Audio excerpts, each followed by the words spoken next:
Yon, magandang buhay. I'm back. Again, it's Mang Bless.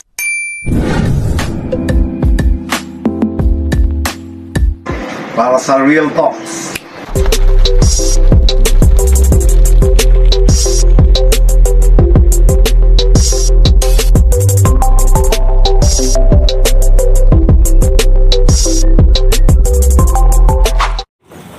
Magandang buhay. It's Real Talk number 23 with Mang Bless. Healing time. Ang Real Talk word for today natin ay compromise. Yan, pasensya na po kayo. Mahirap din Tagalogin pero ipapaliwanag ko lang sa abot ng aking makakaya.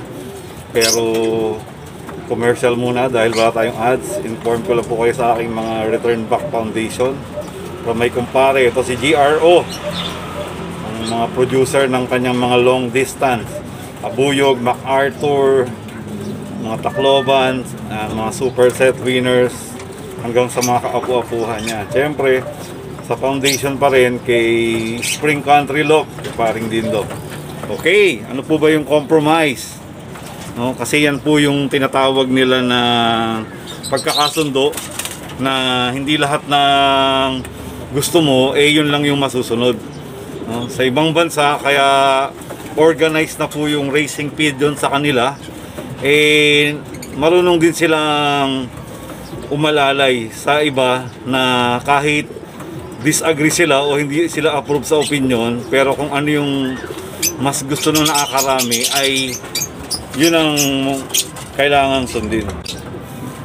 Next foundation bird natin, si Priceless 2, anak ni Priceless 1. Pareha silang overall champion. Ito ay dapat solo Tacloban, pero biglang may lags pala yung next may-ari na club at naging second overall lang siya. Anyway, balik po tayo sa compromise, no? Kasi po sa kanila, maaga nilang na-organize, lalong-lalo na sa Europe. Kaya kung napansin nyo, isa lang yung ring sa kanila. Pag bawat bansa, alam mo kaagad kung Belgium, kung Netherlands, kasi isa lang. Dito sa Pilipinas, miski sa area lang, malilito ka sa dami ng combination ng letra na para kang mag-i-encrypt ng mga, magde-decode ka ng mga ano dahil kung sino yung club. Sa kanila po ay na-organize na po nila yan. Next foundation bird muna natin, returning back, si Magdalena, shout out, JJ Brothers, paring Pinggoy at saka JP.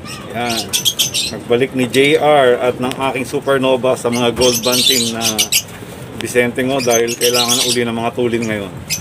Yan, kasi po sa pagko-compromise natin ay hindi lang lahat ng gusto natin, no? Kasi kadalasan sa mga suggestion, sa mga reklamo, kung ano lang yung favor sa atin sa club o kaya kung saan man, kailangan matuto rin po tayong mai-compromise na kailangan sumunod tayo miski hindi approve sa atin. Another foundation hen, si Never Ending. Yan, from shout out Roman Brothers, Resty tsaka Loy. Yan, thank you sa pagbalik ng mga inbred sa mga blacks.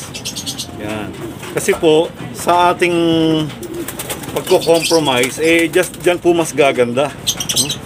Konting information lang po, no? Sa ibang bansa, alam kagad nila kung saang lugar yung mga release ng singsing kasi with tax na po yan parang sa barangay. Kung titingnan nyo po yung maraming number ng singsing, konting information lang. Yung iba puro mga area code, parang Caloocan, parang barangay Camarin. Alam kagad nila kung kanino nirelease yung singsing na yun. At normally sa kanila, wala nang post-post. Sinusoli na lang doon at may mga voucher din minsan na binibigay, no, pang konsuelo, syempre reward sa mga pagsosoli. No? Kasi sa pagko-compromise din po natin, magugulat tayo. Mas magiging maganda yung resulta, nakala natin ay hindi maganda. No? Shout out pala muna sa mga nagpa-shout out, si Berto, si Lito, Robert Marcelino at si Jonel, ang matinding vlogger ng Harmony. At sa iba pang naiano ko, kung nagre-request ulit kayo, panoorin nyo yung vlog ko, baka napanood nyo na itong mga short reels ko. At dahil dyan, overtime na po ulit tayo, i-review lang po natin na kailangan natin mai-compromise, lalo-lalo sa club, no? Kasi sila lang po may-ari, hindi po kagaya ng iba na may board, na bawat desisyon sila lang magdi-decide.